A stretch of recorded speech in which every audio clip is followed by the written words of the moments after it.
Mason kicked Izzy in the back, sending her sprawling onto the hot ground. Red sand stuck to the bleeding wound on her shoulder. He didn't say a word. He just grabbed her hair and yanked her back like a beast. Tala screamed. Naya tried to pry her hands free, but they were tied tightly with barbed wire, her eyes still staring straight ahead, full of fire. Who ran away last night? Mason hissed, his eyes fierce. Isi jumped up, gasping. May. Mason chuckled. Then you'll be the first example. Before we see what happens to Isi, click the subscribe button and follow us on our next trip through the Wild West. He grabbed Isi, dragging her toward the edge of the cliff. The wind howled through the canyon, blowing her bloody hair. Tala struggled helplessly. Naya roared as she was pulled back. Izzy did not scream, nor did she beg. She looked straight at Mason and said, "Do it. Let's see who flinches first." Just as Mason was about to push her down, a shot rang out dry and decisive. The bullet hit the ground in front of him. Everyone froze. A figure on horseback emerged from the edge of the hill, his coat faded, his rifle smoking. The old man did not scream or tremble. He just looked at Mason and said softly, "Get your hands off her." Mason growled.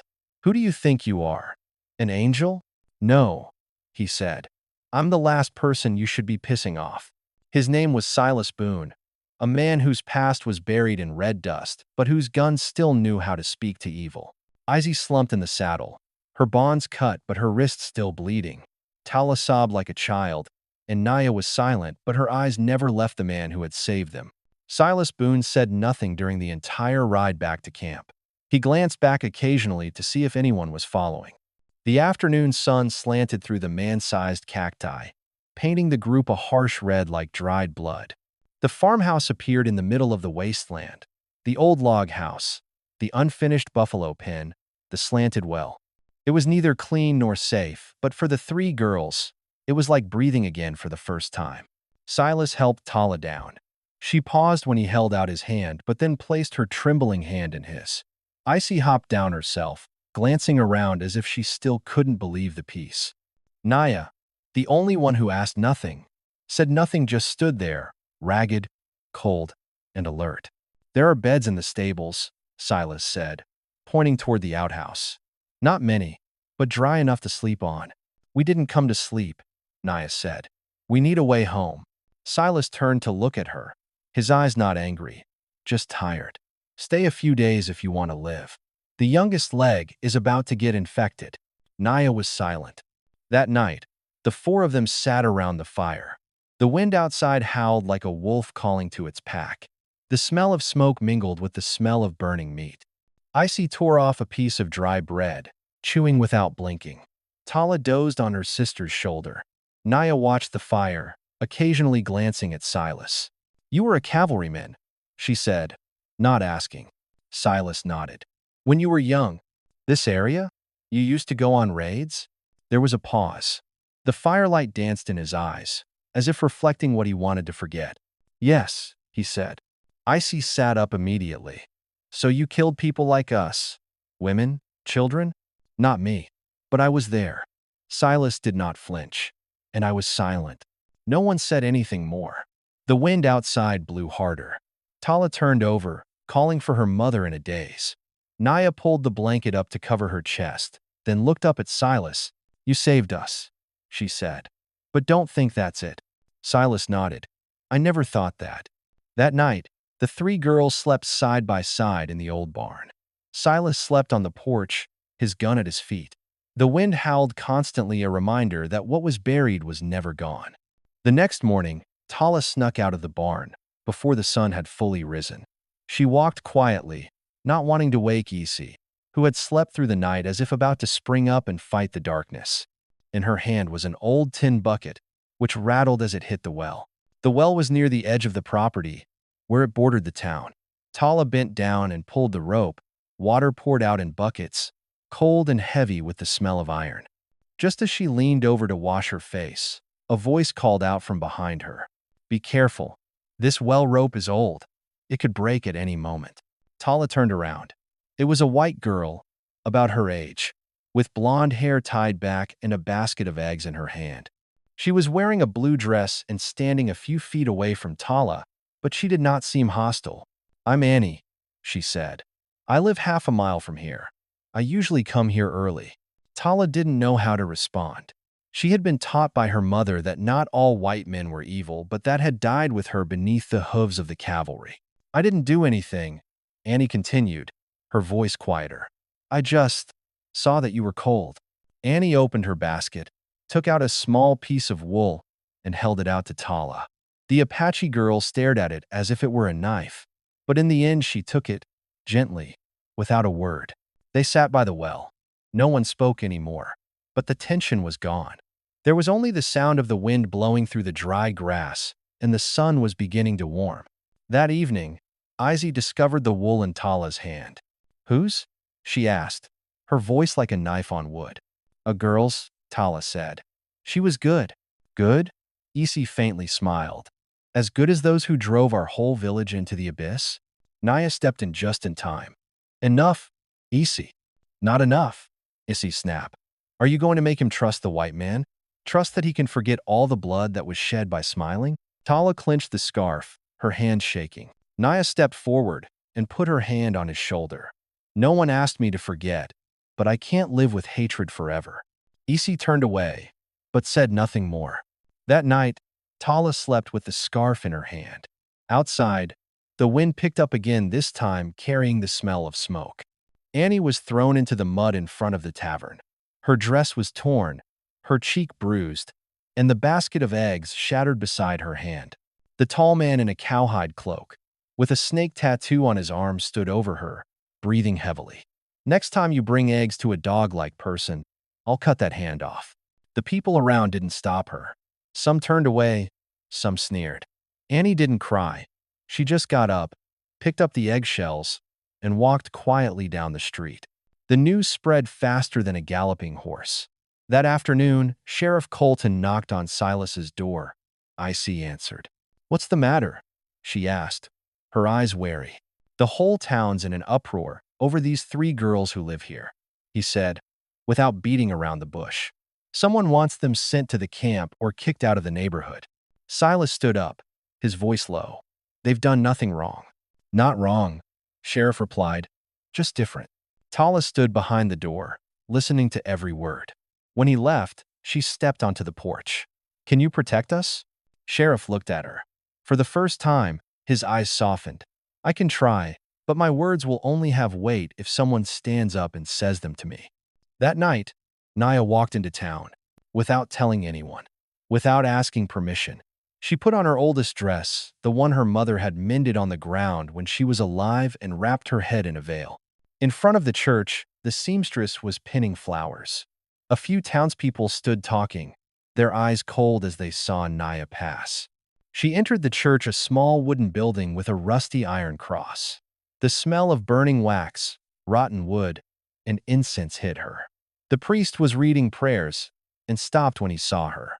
"I want to speak," Naya said loudly. Everyone turned. The faces were tense. The eyes were hard. "I am the daughter of what you called Redskins. I lost my whole family to white men's guns. But I have not come to claim my blood." She paused, her voice shaking.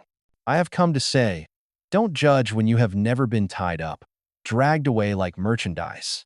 Don't try to drive us away, when this land belonged to my ancestors." No one applauded, but no one interrupted either. Behind her, Annie stood in the doorway, her cheek still bruised, but a small smile on her lips. "Are you crazy?" Issy screamed. "You went straight to the church? Alone?" Naya sat on the porch steps, still looking out at the grassy plains, which were turning orange with the sunset. "I didn't go alone," she said. "Annie was behind." "What difference does it make if the white man is behind?" Izzy sneered. "The bullets are still in our chests first." Silas emerged from the barn, his shirt still dusty. He glanced at the girls, then said, "There's something you need to know." They went inside. Silas placed an old envelope on the table. The paper was yellowed, and the words were scrawled. "Shipment location, west of Black Hollow, 3 days from now." "They're taking more people?" Naya asked. Silas nodded. "I used to be a courier. I still have some of the old markings. Here's a map of the route. Mason's gathering more." Icy clenched her fists. If we catch that shipment, we can show evidence. Notus, Silas said.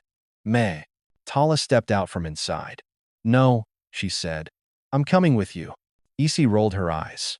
Tala, not for forgiveness, Tala interrupted, but for closure. That night, they sat around the table with the lights on for the first time. Not for peace, but because they both understood. Peace comes only after the storm. The next morning, Silas and Tala rode off toward Black Hollow. Icy practiced archery all morning, her eyes burning. Naya wrote a letter to Sheriff Colton telling him everything about the kidnapping, Mason, and the upcoming shipment. She knew, if she could get the law on their side, they could escape the trap of being outside of society. Annie returned to the farmhouse as the afternoon wore on an old book in her hand. My father used to say, if you want to hear, you must first learn to tell. She handed the book to Tala. Teach me some Apache, will you? Tala looked at her for a long moment, then nodded. Meanwhile, Mason was standing in the abandoned warehouse, stacking crates marked with X's. Those 3 little girls are still alive, one of the men said. People are starting to notice. Mason frowned. It's time to clean up that trash. Silas gestured with 2 fingers. Tala lay down in the bushes, just off the path leading to Black Hollow, an abandoned warehouse Mason had chosen as his rendezvous point. The moon was high, cold as a scalpel. In its light, she could see clearly. 3 people, bound and gagged, heads slumped behind crates. One was a young black woman.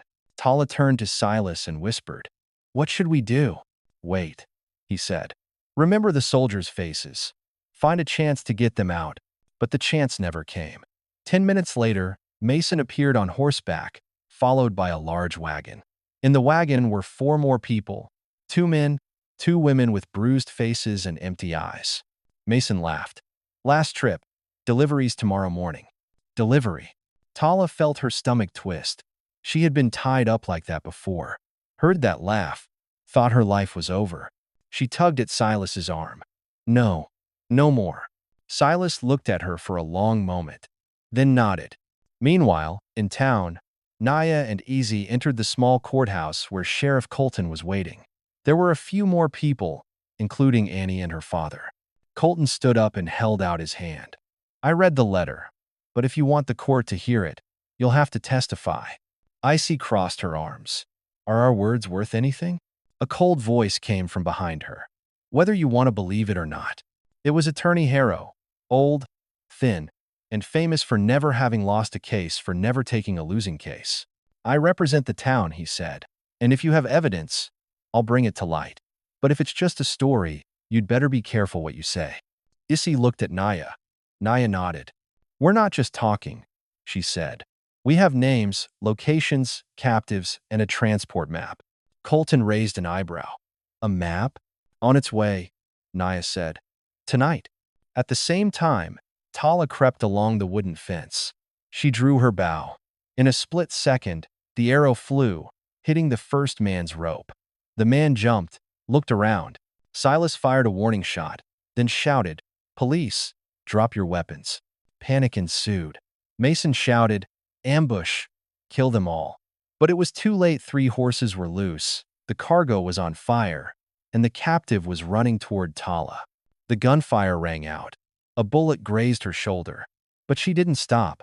Not this time. The little bell on top of the town hall rang 3 times, a sound that had always been used only for serious crimes. People came, not out of concern for justice, but out of curiosity. What will the Apache girls say? Someone whispered. I heard they were sold like cattle. Another sneered. Inside, the courthouse was packed. Sheriff Colton sat in the middle, his face stern. To his left was Attorney Harrow, with a stack of papers as thick as a fence. To his right, Naya stood upright, with Isi and Annie behind her. Tala and Silas had not yet returned. Let's get started, Colton said. Naya took a deep breath.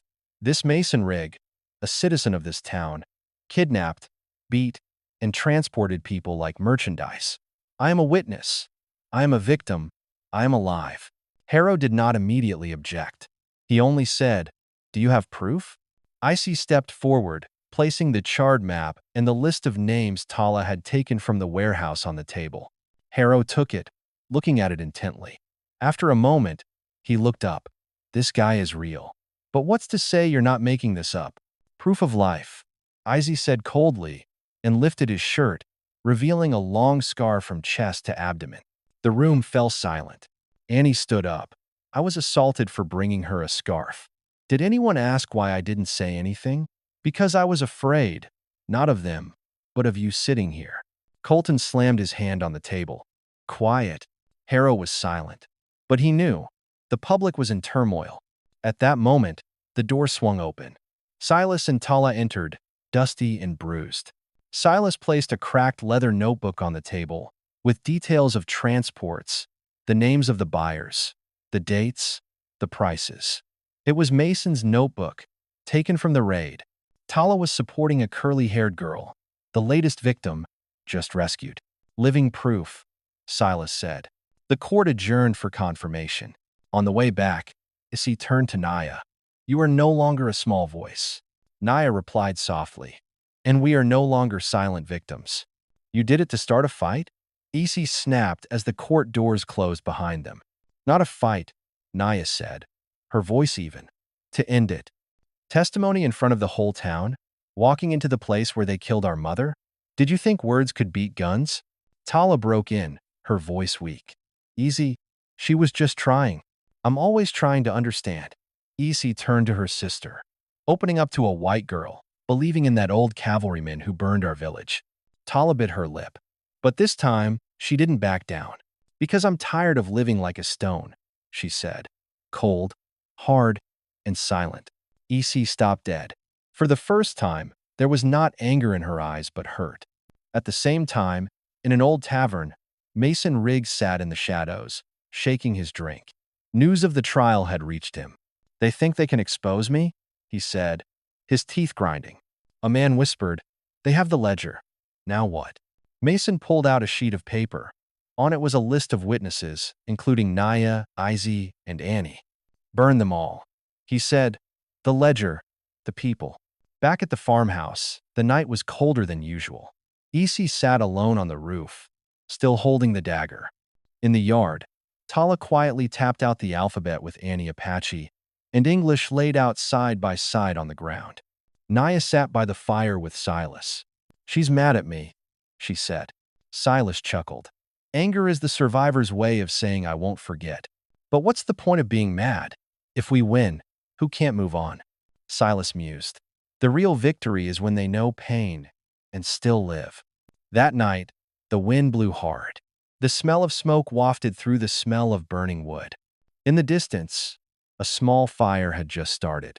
Quietly, on purpose.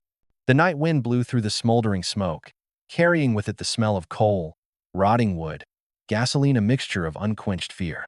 The farmhouse at the foot of the mountain, the quiet place the three girls had once considered a refuge, was now a battlefield. The flames from the stables and the kitchen roof, from the evidence shed, licked the wooden eaves, and human figures wandered in the red ash, as if the land were avenging every footprint of the invader. Izzy heard the dogs howling outside the fence. Silas, his faded coat stained with ash, ran to support the wooden door. It was shaking from the heat of the nearby fire. She crawled to the window. All three sisters tried not to let Annie, who was in the small room, hear the screams and smoke that reached her nose. Naya. Tala's voice echoed through the smoke. Issy, he. Another explosion. Bullets shot through the porch, shattering the window panes. The glass fell, the shards catching the fire, falling on Tala's hair, lightly burning her shoulder. She leaned forward, the shards falling, her eyes blurred. But she did not retreat. In the chaos, Naya saw Mason's figure, masked, like a corpse leaving the grave, walking through the bushes at the back of the barn. In one hand he held a folding knife. In the other, he held a burning torch, lighting a nearby pile of straw. There was a crackling sound as the straw caught fire, the fire spreading quickly because of the wind. Silas screamed. The gun went off. The oil lamp flickered, the house walls shook. He missed. The bullet went through the door, grazed Silas's family photos, and fell to the wooden floor. Annie screamed as a small trail of blood oozed from her shoulder. She was slightly wounded. Tala rushed forward, grabbed her sister, and pulled her behind a wooden table that had collapsed on the porch. Ashes rained down like rain of fire. Issy, eyes blazing, slowly drawing her bow, one hand trying to keep her balance in the smoke. She looked at Naya, her sister, who was fumbling with Mason's dagger only a few steps away. She could hear the dry scar on Naya's hand tremble as she pulled her shirt over the fresh bruise. "No," Issy cried. "We—" She didn't get to finish as Mason turned to Tala, raising the torch high. The fire caught the broken thatch, the coal dust falling, the sound of bones being broken. One more step, and the fire would have consumed the roof. A scream came from inside. Annie rolled out of Tala's arms, blood dripping to the floor. Tala's legs slipped with tears. She knelt, trying to pull her sister away, but she could still see the dagger's shadow on the window. Mason's men were threatening the hut, wanting to drive them out. Silas fell as the back door burst open. A masked man rushed in. Silas used his bare hands to block it. He was pinned to the ground.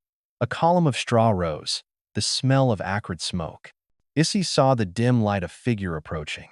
Without hesitation, Izzy leaped over the table and lunged at the intruder. His dagger glinted in the firelight. She slashed harder than she had ever thought possible at his shoulder. He shrieked, staggered, and let go of the knife. Naya pulled Annie back out of the way. "Mason!" she shouted. The flickering torchlight revealed his outline, the cloth mask still hanging over his nose.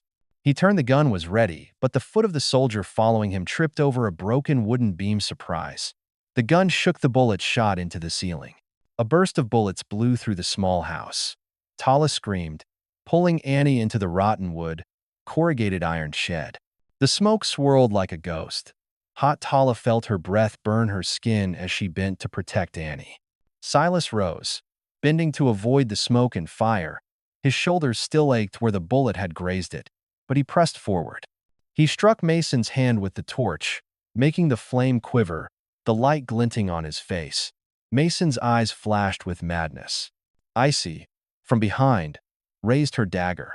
She rushed forward, her steps carrying coal dust and tears. She stabbed hard, the power of pain, of memory, into Mason's hand. He screamed, dropped the dagger, and backed away. A moment of silence, just the sound of the fire and the wind whistling through the cracks in the walls. Silas shouted, "Run! Bring the evidence! Bring Annie! Get out of here!" Tala held Annie in her trembling arms, pulling her sister through the side door. Naya held the leather book in her hand, yanking it away from the smoke and flares so the fire wouldn't start there. Issy, with a scratched back and a sore shoulder, still stomped back. She looked back at Mason, then turned away. Ashes fell into their hair. The fire burned their skin to a burning smell. The three sisters, Silas and Annie, they staggered out of the burning house. Outside, the night sky was burning, orange-red streaks, huge smoke billowing. A few strange townspeople watched from a distance, some with lanterns, but no one came closer. Their silence was another knife. Icy looked down at Tala and Annie, her lips trembling. "Our sisters are still alive, after all." Tala cried out, not with pain, but with relief. Naya held Issy and Tala tightly, in an embrace as warm as ash, as hot as a knife. But in a place the three girls never thought they would find themselves. Silas stood by the outhouse, his shoulder propped up against something broken, looking down at the house that had once held evidence, that had once been a hiding place, now a pile of smoldering embers. The firelight reflected in his eyes as a warning. The past still burned brightly in the present, and could burn again if they did not keep their faith. The ashes still smoldered in the early morning. The wind carried the acrid smell of burning wood and the evidence that had been buried in the barn. The farm was now a patchy patch of dirt, and light smoke still rose from the collapsed roof and the half-burned timbers. Dawn was breaking over the mountains, yellowing the dust red, but for the three girls, it was a new day of anxiety. Silas lay slumped by the main gate, the smell of burning smoke rising from his coat, his left shoulder still aching from where the bullet had grazed.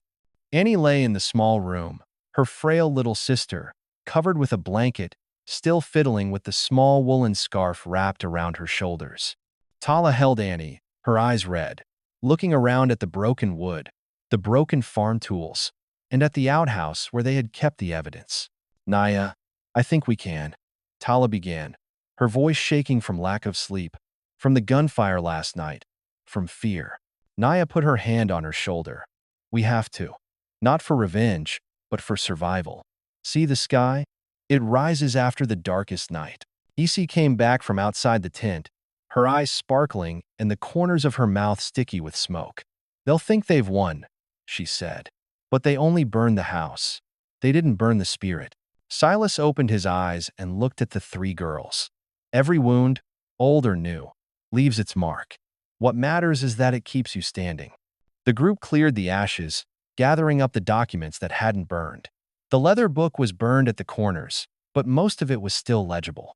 Tala wiped the dust off her hands. The letters rusted, but the shipping map, the names, were still there. Meanwhile, the town was waking to rumors. Someone had seen a huge fire late at night. Someone said Mason was gone. Someone said the villagers would gather to demand the girls' expulsion from the land. Sheriff Colton walked through the streets. His eyes scanned each wooden house, each damaged fence, each face of the people, shame, curiosity, fear, and peace. He stopped in front of the small shop, where Annie had bought eggs, and now where her injured sister had first been rescued. An old woman stood by the door. "See? The fire has reached their house. Who dares to say they are innocent anymore?" The sheriff nodded, answering softly, "I will take this to the provincial court. It is not just about the farm. It is about humanity." At the hospital, Annie opened her eyes. Tala sat by the bed, her eyes red, but her smile trembling, when she saw her sisters beside her. "Are you okay?" Annie asked in a weak voice. "Better," Tala said. "I told you everything." Annie nodded, looking at Isi and Naya. "We did it. Even with blood on our hands, we still have courage." Isi took Annie's hand. "We will not let this be ashes of memory." A community meeting, presided over by the town and the sheriff, was scheduled for that afternoon. Everyone gathered at the church, where each Naya stood up to speak. A homemade banner, "Justice for Those Left Behind," was hung outside. Annie, in a dusty white dress, stood behind Naya. Tala held the book, still scorched.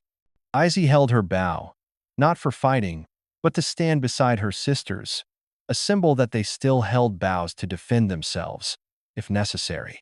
Sheriff Colton began, "Ladies and gentlemen, today is not just a trial of the one who caused the fire and blood. It is a trial of our silence. When the weak are pressed against us, what do? A middle-aged woman shouted from behind, "They are different. They are not like us." Naya stepped onto the small podium, her footsteps echoing on the old wooden floor. "I am different, because I am a daughter of Apache and of this land. I do not ask for your pity. I tell you, we are alive. We are worthy of respect, of the law." Izzy, her voice trembling but strong, added, "You may be afraid. You may call us Indians, different. But when the house burned, when blood flowed for evidence, when the knife was placed at my sister's throat, we chose to stand up." Tala held up the notebook, the corner scorched.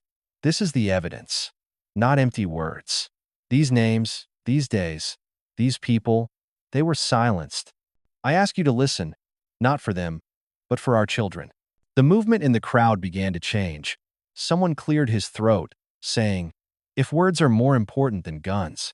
A father looked at his little girl, the girl in the scarf, and took his hand out of his pocket with a crowbar. An old man clasped his hands and looked up to the sky. "God, please give us justice." The sheriff looked at the girls. His eyes were glowing, as if he saw the image of Naya's mother, the Apache ancestor, and Annie's mother, the white woman, two different panes in the same torn map. The afternoon was getting dark. The sunset dyed the old church golden. The light streaked through the burnt wooden walls. A light wind made the banners flutter. "Justice for those left behind." Mason Rigg was taken to the county seat, arrested in the night. He was locked in a small tunnel, unable to get out. The evidence passed from Naya to Sheriff Colton, then to the county magistrate. The transport map, The leather book, the confession, the scar, all were confirmed. The three girls returned to the farm, albeit a ruined foundation. Ashes, smoke, scars on their skin, all were traces of the battle. But they did not bow their heads. Together the sky was lit by a thin ray of sunlight as the sun rose behind the distant mountains. The light illuminated the ruins of the farm, the burned-out roof, the collapsed stables, the shattered windows, but in that light, the three Apache sisters Naya, Tala, and Isi did not bow their heads. They stood in the burned ground, ash in their hair, holding the evidence pieces, pages as if holding on to their right to see straight through the space. Silas, his shoulders still aching from the graze of a bullet, stood nearby. He said little, his eyes silently watching the three girls. Something had changed in the eyes of the town from curiosity to silence. Some looked at them as if looking into a mirror, others turned away, seeing the mirror reflecting their fear. Sheriff Colton walked forward, his steps steady on the ash-black ground, a bandage wrapped around his wrist. He held the evidence book that Naya had given him. The pages were burned at the corners, but the words were still clearly visible. He pointed to the small microphone the townspeople had put together to address the community meeting. What they did was not just for themselves, the sheriff said, his voice echoing through the silence. It was for every person who has ever been called different, left out, or silenced. Tala stepped forward, her sleeves torn, her eyes red, her voice trembling but firm. We are not asking anyone to look at us with pity. We are asking to be recognized as worthy of living, not because we are white or red, but because we are human. Isi raised her hand to demonstrate. Mason thought that fire would wipe us out, but the ashes only made stronger seeds grow. She turned to Naya and Tala. We can choose to turn away, but not turn away. Someone in the crowd shouted, "If words are the most powerful, then what about bullets?" But they were silent when they looked at the scar, at the book, at the unblinking eyes, because they saw that words were not just words. They were actions. Annie, standing behind Tala, slightly wounded and still wearing a white bandage on her shoulder, stepped forward. She touched Tala's hand. Our sisters have testified, not to be vengeful, so that in the future any of our grandchildren, Apache or white, will understand that silence is not an option. Silas walked to the middle of the yard, leaning on his crutch. He looked toward the church, where the seamstress had turned away when Tala and Annie met. He spoke softly enough for only those nearby to hear. I used to think guns were the only way, but today, I learned that standing up is a gun too. And fire only wipes out houses, not hearts if they don't want to. The people around them began to clap, not loudly, but loud enough that the sound echoed through the ash, through the broken roofs. Some wiped away tears, some bowed their heads. The whole town seemed to listen in silence, not letting the Apache's words drift away into the wind. Far away, Mason Rigg was led between two policemen. He looked back at the burned place, at the evidence, at the three girls standing without bowing their heads. He said nothing. He understood that victory no longer lay in the smoke or the fear that people sowed. Naya, Tala, and Izzy looked at Mason and then back at Silas, as if seeing themselves in the shadow of the old man, the one who had been a cavalryman, the one who had been silent, now the witness, the protector. Dusk was covering the horizon, but within that light, there was hope. There was a possibility that this land, this plateau of ash and scar, would one day grow back with justice. The distant crowing of roosters, the sound of wind through the crevices of burning walls, the sound of people gathering home. Everything resonates as a reminder, no matter how long the road, no matter how much ashes fly, the human heart can keep the fire burning. In the final silence, as the ash clung to their clothes and the sky began to brighten behind the mountains, the three Apache sisters were no longer victims, but survivors. Their journey was never about revenge. It was about reclaiming their voice, reclaiming dignity in a land that had once been silent. And in doing so, they reminded an old soldier, a wounded policeman, and a weary town that true courage is the act of doing things that no one needs to see. This story, if you look closely, is not about fire, or bullets, or ashes.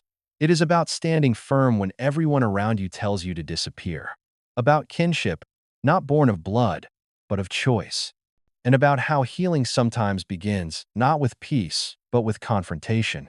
Just like in real life, where each of us may be fighting our own silent battles, it's the smallest, bravest acts that move the wheels of justice.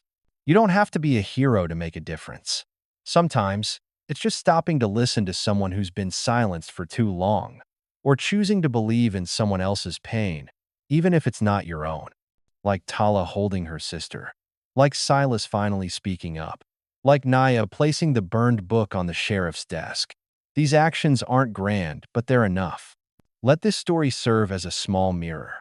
In an increasingly noisy world where division is easier to understand, perhaps the most valuable thing we can do is stop and look at each other with softer eyes, steadier hearts, and courage that grows from the dark corners of our lives. And if this journey touches you, if it reminds you of your own children, loved ones, or past that have faded, please subscribe. Your support helps us continue telling stories like this for those who need to be heard, who need to be reminded that they are not alone. Because sometimes, the most powerful stories don't end with an explosion, but with a hand held in the smoke just before the sun rises.